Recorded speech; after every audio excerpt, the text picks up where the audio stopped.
세 번째 파트는 병해충입니다.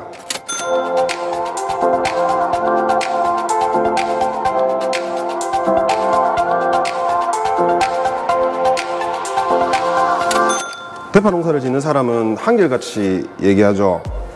농약값이 너무 비싸다고. 왜냐면은 기존의 방조로는 방제가 힘들기 때문입니다. 그래도 다행으로 생각합니다. 신규 약재가 아무리 가격이 비싸도 방제가 되니까. 근데 연작장에는 힘들죠.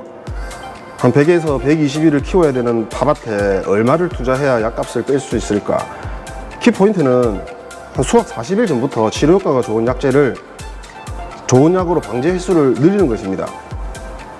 40일이면 새순 4-5잎은 확보할 수 있죠.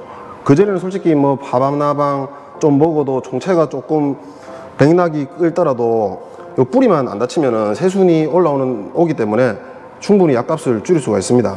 하지만 마지막 40일은 뭐 10일에 한번 일주일이 멀다 하고 방제하기를 권장합니다. 뭐 파에 오는 대표적인 충에는 뭐 파밤나방, 파좀나방, 뭐 총체, 굴파리, 그리고 무름병과 관련되는 뭐 구더기 즉 고자리파리, 뭐 드물지만 요즘에는 파, 혹, 진딧물, 뭐 뿌리 응애가 있습니다. 물론 선충도 있죠.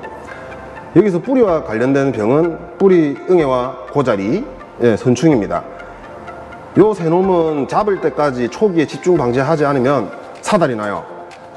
특히 고자리는 뭐 앞서 말한 무름병이 심한 땅일수록 밀도가 엄청나게 증가하기 때문에 초기 방제에 집중하셔야 됩니다.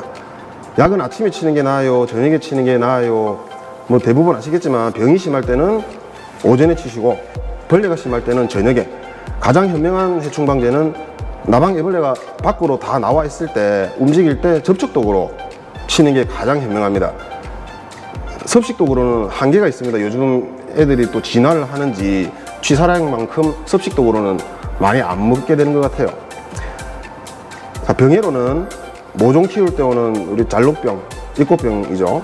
본표에는 뭐 녹균병, 녹병, 검은 무늬병, 흑색 썩음 균핵병, 뭐 그리고 문제 무름병 등이 있습니다.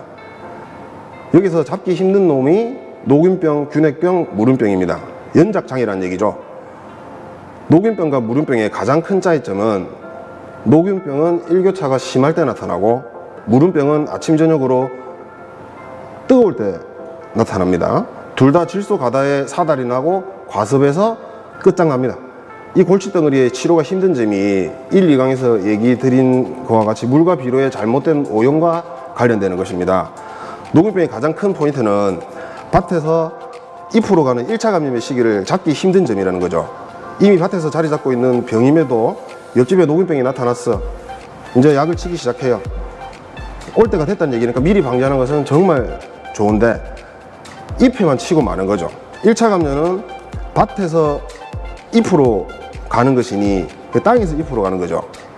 잎이 어리다고 약을 적게 치시는 분들이 많은데 이 땅에 병균이 있는데 이파리만 치면은 야들이 과연 제대로 된 방제라고 할 수 있을까요? 만약에 우리가 600평에 뭐 어른일 때 20마리를 치게 되면은 뭐 어릴 때 뭐 10말, 12말 치지 마시고 20마리를 그대로 해서 땅에도 같이 쳐주셔야 제대로 된 방제가 되는 거죠.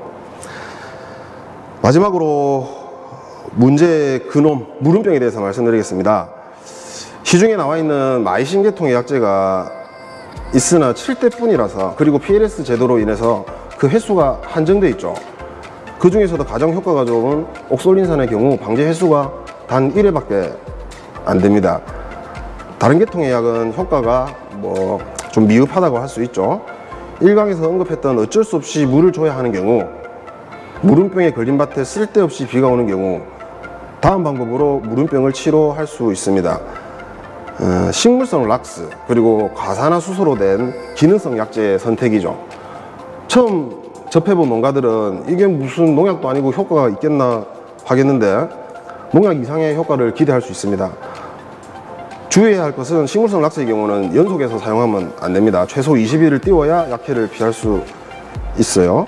그리고 못 믿었다 싶으면 마이신 계통을 비 올 때마다 돌리시면 됩니다. 비 오면 또 돌리고 소독하고 뭐 교호 살포가 일단은 기준이니까. 여기서 한 가지 팁을 드리자면 뭐 황성분이 미생물의 밀도를 줄일 수 있으니까 연약해진 파의 단백질 합성을 도우면서 뭐 세균의 밀도를 줄이는 시너지 효과를 한번 느껴보시는 것도 괜찮습니다. 파는 어차피 30도 이상의 고온에서 어차피 성장을 멈추게 돼요. 물을 과하게 줘도 식물체를 약하게 만들 뿐 성장에 큰 도움을 주지는 못합니다. 병해충이 오는 것의 첫 번째 요인은 토양 관리가 안 되고 있기 때문임을 인지해야 치료를 위한 고액의 약값을 아낄 수 있습니다. 두서없이 말씀드렸지만 여러 번 영상을 보면 제가 무슨 얘기를 하고 싶은지 알 수 있을 겁니다. 자강에서는 아무리 농사를 잘 지으려 해도 제초제는 이 약해라는 부분에서 피해갈 수가 없습니다. 가장 기본적인 부분이지만 실수하기 쉬운 부분만 잡고 마치려 합니다.